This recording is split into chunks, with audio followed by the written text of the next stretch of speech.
tumekuwa na tatizo la kiusalama ambalo limeletwa na magaidi.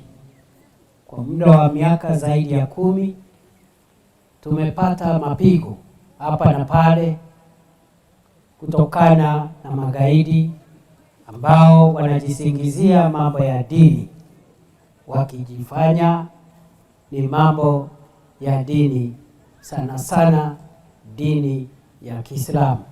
Lakini nakubaliana na wale wananchi na wazee wameongea hapa ya kwamba mambo ya ugaidi na mambo ya dini ni mambo tofauti. Na mimi kama waziri wenu wa usalama wa nchi nataka niwahakikishie serikali iko na imani na jamii zote na dini zote katika nchi yetu, na haina vita yoyote na jamii ama dini yoyote ikiwemo dini ya Kiislamu. Manake hawa wahalifu, hawa magaidi